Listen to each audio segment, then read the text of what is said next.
Hi folks, welcome to the Sabres Reloaded. This is the video, if you're new here, that it's topics within the organization is discussed in this segment of the channel. And I got a topic here, guys. The topic is shades of Lucic Miller Lucic, call it what you want. That's how I felt last night. And that worries the hell out of me, because to me, that's the end of the team. That's the end. But we know better. This is a young team, up and coming team, without a coach making them understand that hockey's a tough game. It's not a finesse game. It's a tough game. Okay, if you want finesse, go watch, I don't know, Battle of the Stars and go watch dancing. Hockey is supposed to be rough and tough. Fast, rough and tough.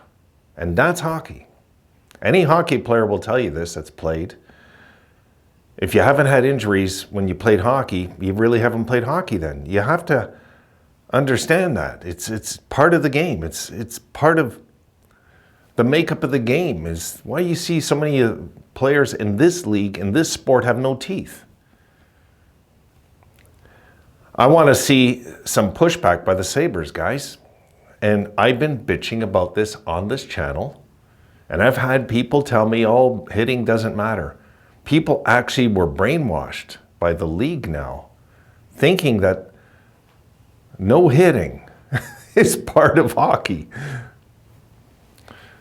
Look, they've done what they could to take fighting out of the game, which I'm against, because if you don't take out your frustration, sometimes in a fight, you're going to take out your frustrations in a cross-check from behind, a slash to the knee, and you're going to end somebody's career or their season. Whereas a punch in the head, you put an ice pack on, and you're good to go the next game.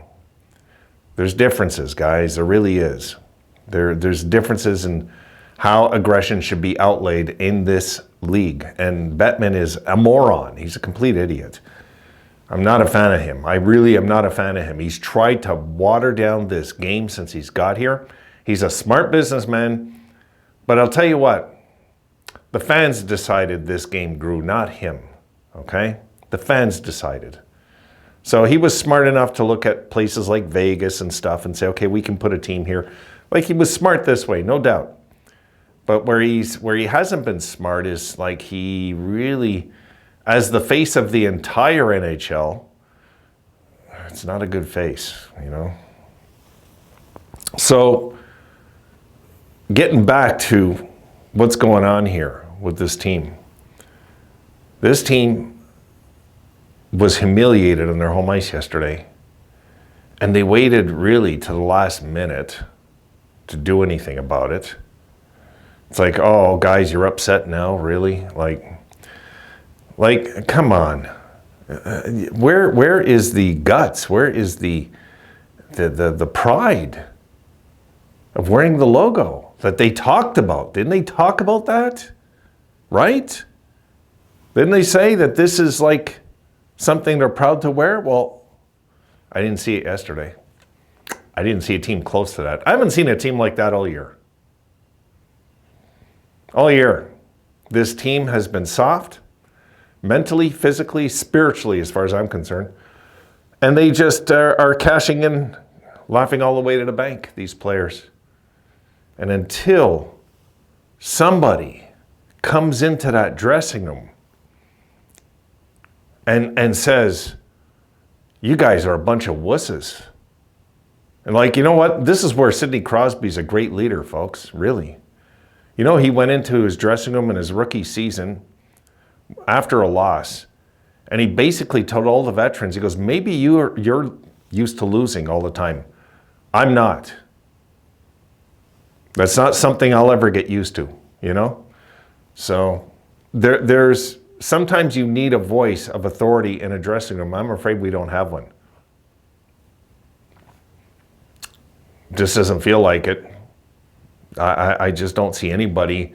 And I mean, who was our voice? Kyle Okposo, guys? Really? Kyle Okposo? Like, you know, if this is the franchise we've become, we might as well just lay it out, Admit to the league we're going to be a doormat team, a doormat franchise that just brings in revenue for the league as another team and has no intention of being playoff or Stanley Cup bound one day. And till we get this straight and get this right, that's what we're going to be. I seen this coming goddamn 3 years ago, okay? 3 years ago on the channel, I talked about this crap, about this soft thing, and it's still here. Okay, so just because we got rid of the losing culture means we keep a soft, now what, now we're in phase 2, now it's the soft culture era? Is this what's going on? Because, you know, the 70s team were tough as hell. Tough as hell. They wouldn't back down from nobody. You guys remember that. They weren't scared of nobody. They were the first team to take a Russian team and pound the hell out of them on national television. Okay, that's what we had in the 70s. A young squad, exciting squad that went to the finals. And then we started losing our way a bit, and in comes Scotty Bowman in the 80s. The rebuild starts to go good right away. For year one, no rebuild, but he's seeing what he has, and the pieces fall in place fast. Best defensive team in hockey, second best offensive team in hockey. The Sabres, you know, had guys on there that weren't scared to drop the gloves, Lindy Ruff being one of them. There's times and memories I have of this team. You guys have all these great memories of LaFontaine, McGillney. A lot of your good memories too of Rob Ray. Don't think they're not. You know, I know some of you aren't big fans of him, but the majority you are. And Rob Ray was our enforcer. And I'll tell you what, there's no law or rule in this league against having enforcers. If I was the general manager of this team, I would have 3 enforcers on this team next year. 2, at least 2. No, 3. 2 forwards, 1 blue liner. Yeah, mean guys. Like really mean guys. Get some mean guys on this team and start scaring our opponents. We're not intimidating. If you're not intimidating, then you're beatable. More beatable, sorry. You're beatable even if you're intimidating, but you're less beatable if a team's second guessing their health and their well-being when they play you. And we just don't have a coach that believes in that stuff like I do. I mean, Granato and I are around the same age, so I don't get why this guy's such a wuss. I don't get it. I honestly don't get it. I met his sister, Cami. She was the sweetest girl. She lived in my building here back in the 90s before Nagano. And she lived in my building for a few years. And she was playing for Concordia near my house. And she used to come, I forget what the other girl's name is. She was a big, strong looking girl. She was on the team too. And she, that's the gold medal team. And she used to come by and pick up my daughter to go swimming. So it's a small world. You know, I met his sister. Drop dead gorgeous girl too, back then. She's still pretty now, but back then she was stunning. I was like, wow, what a pretty girl, you know?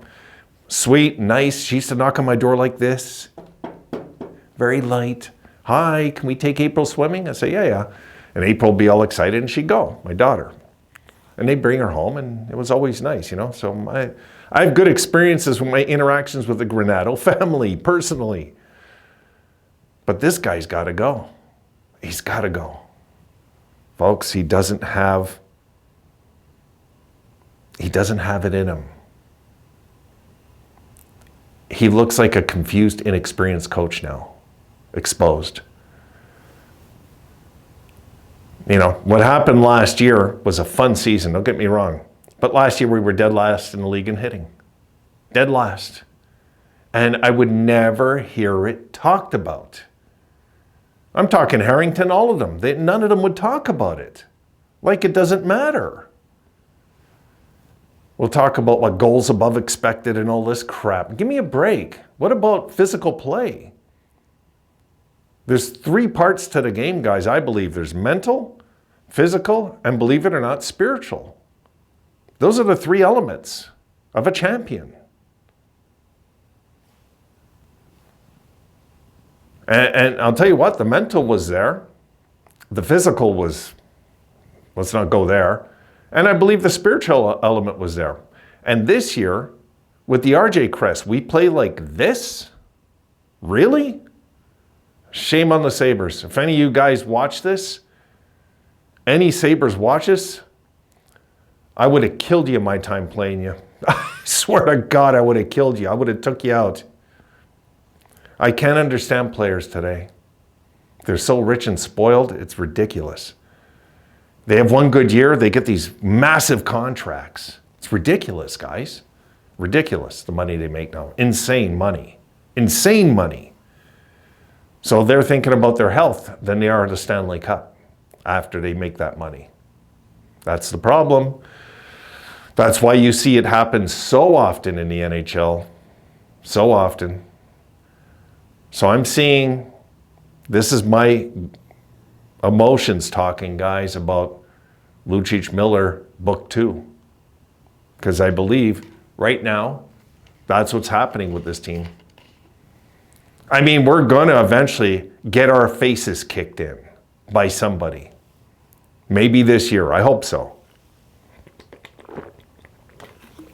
I wish the Sabres would run into a team and they just pummel us all night long.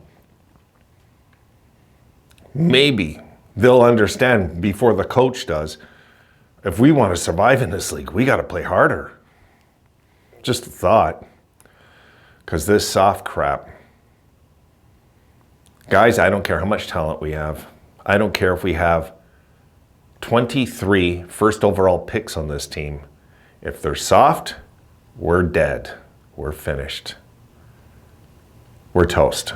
There's no chance of anything coming in the future to this team wakes up and starts to hit like the days of Rob Ray and Gord Donnelly. It's killing me inside. It's just killing me inside to watch this team with such potential not realize it, you know? All right, I'm done. Sorry, turned this one into a bit of a rant. I'll see you in the nightcap.